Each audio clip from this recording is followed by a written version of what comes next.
Alrighty, so today we're going to be talking about Way of Kings, which is one of the favorite books I read this year, and it happens to be the last book I'm going to finish this year.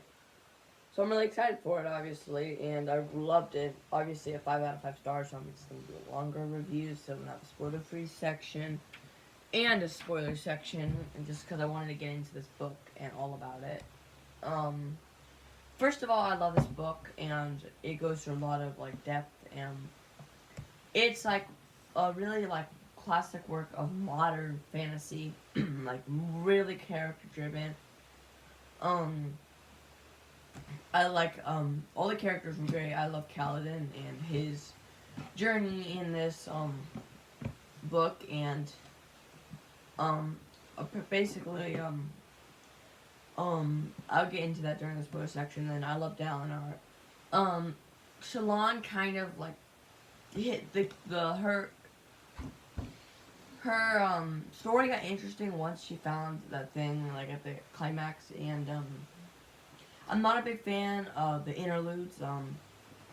They had stuff to say, but, you didn't know the characters, and, they were doing something very mysterious, and the interludes were just there. After part of it was interludes, and then, it would be something like that. And then, but I did love the book. It was a great book. One of my favorite parts about it was just, it was so character driven. Right now, there was not a lot of, main bad guy fight, but there was hints at a bad guy, which is very great.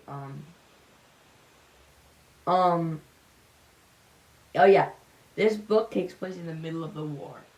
A war versus this human race and then the Parshendi, which is kind of like a character we barely get to know much of, but they're a humanoid race who they fight, and they're bad, but and then you can see our side is not that good either with the slavery and exists, and it shows a lot of that, and I haven't read many books taking place during a war, a big war, and then, but this does, and it's amazing. And the cover is really nice. I think they really did well with these paperbacks. They're they are not the mass markets. I don't like the mass market Stormlight. It's huge, and then but I got all of them right here. They're the mass market Stormlight. But these are nice. They're here, and this thing really annoys me. Bonus illustrations, full page illustrations, which are really nice. The illustrations are beautiful. But it's clear they only did that as a marketing move to get it over 1,000 pages because it was only 1,003, so they just pushed it, which was obvious, but I don't really mind it. Overall, it was an amazing book. There were so many different perspectives, and I know Brandon Sanderson loves to do the perspective thing, and I really enjoy it, just a full story. Right now, a lot of them are the three stories. Three main stories were Shallan, Dalinar, Adolin, and Kaladin. And then but they were all kind of in separate lanes, just not talking to each other. Dalinar and Kaladin kind of mixed in at the end, which was a very nice, touching moment. But still, I know pretty soon, I'm pretty sure in the next book, where the Radiance, Shallan's gonna come in and meet the other two. And then, but now I'm gonna give you spoilers. So, bye-bye. Read this book and then come back. You'll not regret it. So this book is basically, starts out with Kaladin. At the very start, he was a warrior. He was a warrior. And then, next thing you know, the next page in 8 months later, he was a slave, and it was really it was pretty questionable. How did he come back? But you do get to know this through the interlude, not the interlude, the flashbacks, which I really love. The flashbacks, they were I thought it was gonna be the whole book flashback because I heard, oh yeah, in every Stormlight you get a backstory of a character, and I thought it was the whole thing, but it was just a little bit. You get a flashback and you see what their motives are, and so he's a slave, very pouty. As you'll learn, Kaladin is a lot of pouty. And then he attracts the attention of this friend, Syl, which is a very good character, and I just love their relationship throughout the book. it was a great addition. And then like over the book, he decides, oh yeah, I'm just gonna be like the best.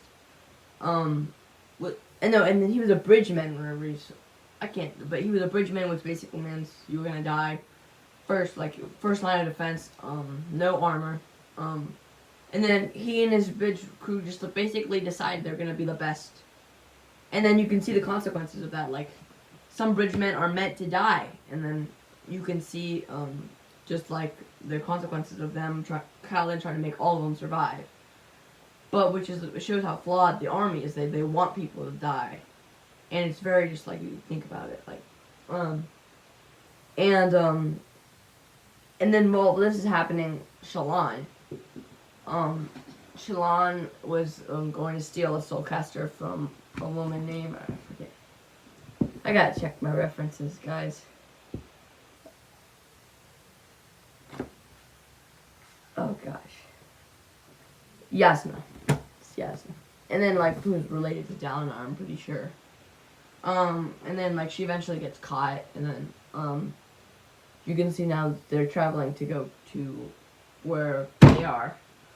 And the world of Roshar is a great place, and the Stormlight is great, and then Kaladin eventually gets some Stormlight powers at the end of this book, and then Dalinar becomes impressed with Bridge 4, and then like he ends up trading Oathbringer for their freedom. And this was overall a great book. It was the shortest of all the Stormlight, which is crazy because it's long. And I started reading 200 pages a day, which is crazy. I never do that for this book, and I loved it, and I had no regrets at all whatsoever. I give it a 5 out of 5 stars, or 5 out of 5 stars, obviously.